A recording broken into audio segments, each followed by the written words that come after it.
السلام عليكم ورحمة الله وبركاته. الحمد لله وصلى الله وسلم على نبيه ومصطفاه وعلى آله وصحبه ومن تبع هدى. أما بعد، رب اشرح لي صدري ويسر لي أمري واحلل عقدة من لساني يفقه قولي. سبحانك لا علم لنا إلا ما علمتنا إنك أنت العليم الحكيم. سبحانك لا فهم لنا إلا ما فهمتنا إنك أنت الجواد الكريم. اللهم أكرمنا بنور الفهم وأخرجنا بنور الفهم ya arhamar rahimin. Katika mwendelezo wa darasa zetu za ilmu ya alfiqhi bi mashiati llahi wa lillahi alhamdu, tukiwa tunamalizia leo katika masala ya tahara, ambapo katika mlango uliopita tulizungumzia namna ile hedhi kwa mwanamke na nifasi, siku zake, namna kutahirika. Sasa leo musannifu rahimahullahu ta'ala anatupeleka moja kwa moja kutueleza kwamba ni yapi ambayo kwamba inakuwa ni haramu kwa mwanamke ambaye kwamba amepatwa na hedhi ama amepatwa na ile nifasi kuyafanya mambo kama haya akiwa katika hali yake kama hii. Ndio anatuambia ma yuhramu bil haidhi wan nifas, yale yanayokuwa ni haramu kwa mtu mwenye hedhi ama kwa mtu mwenye nifasi. Asema yuhramu bil haidhi wan nifasi 11 shay'an, ni mambo 11 ambayo kwamba uharamishwa. La kwanza anatuambia as-salah, ni haramu wewe kuswali. Mwanamke angeingia katika hedhi, ile swala itakomeka, atastop kuswali na wala hatowajibika kuilipa ile swala. Namna Mwenyezi Mungu Subhanahu wa Ta'ala alivyokuwa na rehma na waja wake, ameona ni kwamba ni hali inawarudia kila mwezi, basi akawahafifishia, akawafanyia wepesi kwamba ile swala namna zile siku atakapokuwa katika ile masiku zake, basi hato swali, na hata akishamaliza zile siku zake itakuwa si wajibu kwake yeye kuswali, na hata akiswali ile swala haitofungika, bali hupata dhambi kabisa kwa swala kama hili.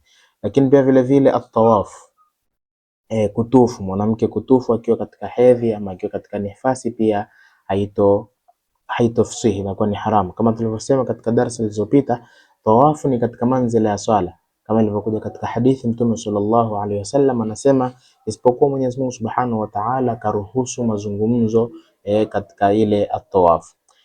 Kingine wa masu al-mushafi wa hamluhu, kama tulivyoashiria pia al-mushaf waweza kusema mashafu au mishafi au mushafu, kugusa ule msahafu na kuubeba. Tumeashiria kwa upana katika darasa ambazo kwamba zilikuwa yamezungumzia katika masala ya janaba. Mwanamke kama huyu kuushika ule msahafu ama kuubeba atakuwa ni haramu. Lakini tukaelezea kwamba je, ikawa anaugusa ameubeba ule msahafu katika mkoba ambao kwamba mkoba ule kuna vitu vingine ama mizigo mingine, akawa amekusudia kubeba mizigo hajakusudia msahafu, basi inaruhusiwa. Ama amebeba akakusudia kubeba msahafu pamoja na ile mizigo, pia vile vile taruhusiwa, kama tulivyoelezea kwa tafsiri katika durusu zilizopita.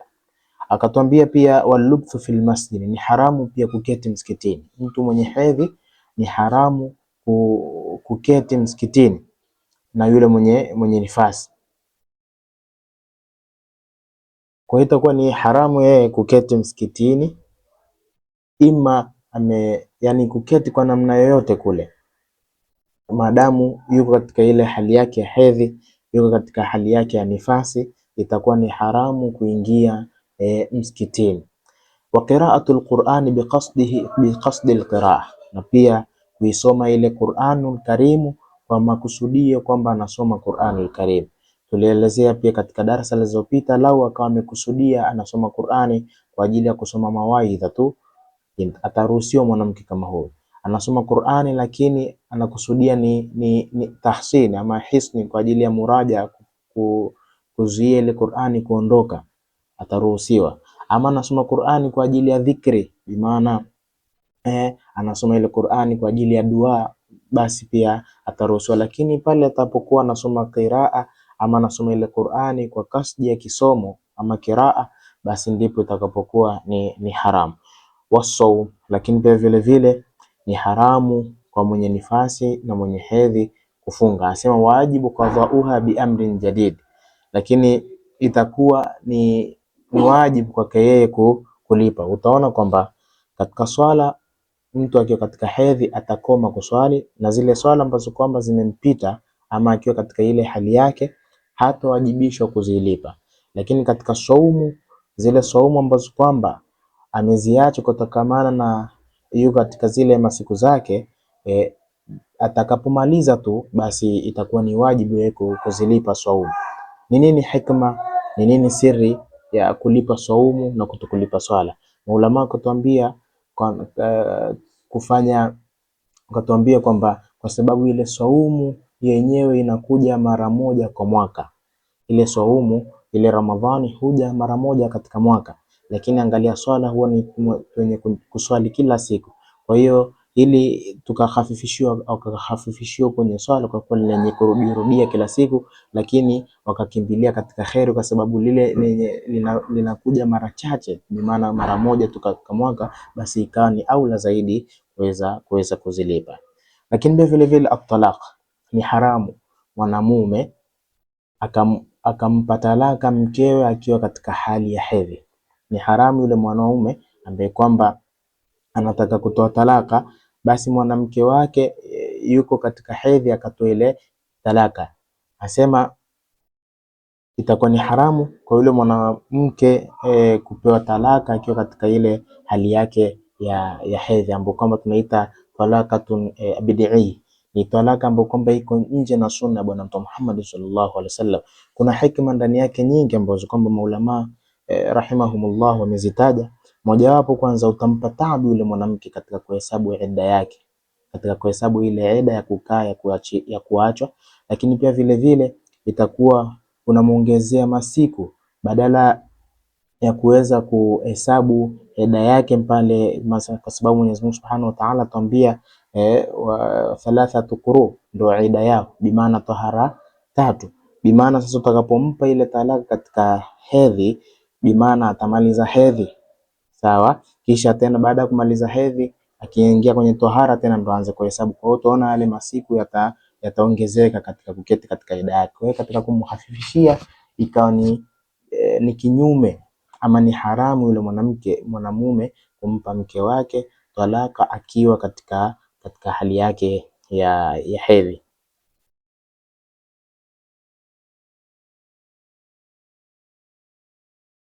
Kwa hiyo inakuwa ni haramu kumpatia yule mwanamke talaka yake akiwa katika hedhi. Lakini atuambia walmururu fil masjid inda khawfi talwith, inakuwa ni haramu mwanamke pia kupita katika msikiti ikiwa atahofia kutapakaza ile damu katika sehemu ile ya msikiti. Kule tuliambiwa kuketi, hapa ni kupita. Bimaana lau nyumba yako na msikiti katika kufika katika nyumba yako lazima upite katika ule msikiti, basi na wewe unahofia kwamba utaweza kutapakaza ile damu mathalan, basi ni haramu wewe kupita katika sehemu kama ile. Kwa hiyo ikiwa hutohofia, labda umeweza kujiweka vizuri na kwamba una uhakika na una yakini kwamba hutaweza kufanya talwith, basi waruhusiwa kupita. Lakini la mwisho anatuambia wal istimta'u bima baina surrati warukba. Jambo lingine ni kustareheka baina ya kitovu na magoti. Asema biwaqti mutlaqan wa ghairihi min nadharin wa lamsin bila ha'ilin ma'a shahwa. Yani hapa wasanifu wametofautiana. Kuna waliosema al-istimta' bima baina surrati wa rukba, yani kustareheka. Kwa hiyo bimaana ukisema kustarehe, al-istimta' ni kuweza kustareheka kwa sampuli yoyote, ima kwa kufanya tendo la ndoa au kwa kuweza kustareheka kwa namna yoyote ile, ima kwa kumwangalia ama kwa kushika pasipokuwa na hail, pasipokuwa na nini, na hail, yani hakuna kizuizi, na pia ukawa umeshika kwa maashahwa, pamoja na shahwa. Lakini wengine wakafasiri kwamba al-istimta' wakaabiri kwa namna nyingine ambapo kwamba inaingia alwatu, ambapo kwamba waweza kuruhusiwa kuangalia kwa shahwa na mfano kama huo. Kwa hiyo msanifu hapa yeye ameashiria kwamba al-istimta' bima baina surrati wal rukba inaingia sampuli yoyote ambayo kwamba inahesabika kwamba ni kustareheka, ima kwa tendo la ndoa lenyewe ama si kwa tendo la ndoa, bali hata kwa kuangalia tu, ukawa unaangalia tena ukawa unaangalia kwa matamanio pia ni haramu. Ama ukawa umeshika, hamjafanya tendo la ndoa lakini umeshika, lakini huku umeshika maashahwa kwa matamanio, basi pia inakuwa ni haramu. Ya mwisho anatuambia wa taharatu bi niyati at-ta'abbud. Mwanamke kama huyu katika hedhi ama nifasi, lakini akatahirika, akajitahirisha hali ya kuwa nia yake kwamba ili aweze kufanya ibada. Kwa hiyo mwanamke kama huyu inakuwa ni haramu, lakini yeye akajitahirisha kwa ajili ama akapata kosh kwa ajili ya kwa ajili mathalan ya Eid, yaruhusiwa kwa sababu ni sunna kwa ajili ya ile siku. Lakini akajitahirisha na hali ya kuwa yuko katika bado katika hali kama ile, basi anakuwa ni mwenye kupata madhambi, kwa sababu lazima ipatikane inqitaa ya damu kisha ndo tahara iweze kuingia. Kwa hivyo mpaka hapa insha Allah tutakuwa tumemalizana na mambo ya tahara. Katika darsa zinakuja mubashara insha Allah tutaingia katika masala ya as-sala. Tunamuomba Allah subhanahu wa ta'ala tujalie min alladhina yastami'una al-qawla fayattabi'una ahsana. Wassalamu alaykum wa rahmatullahi wa barakatuh.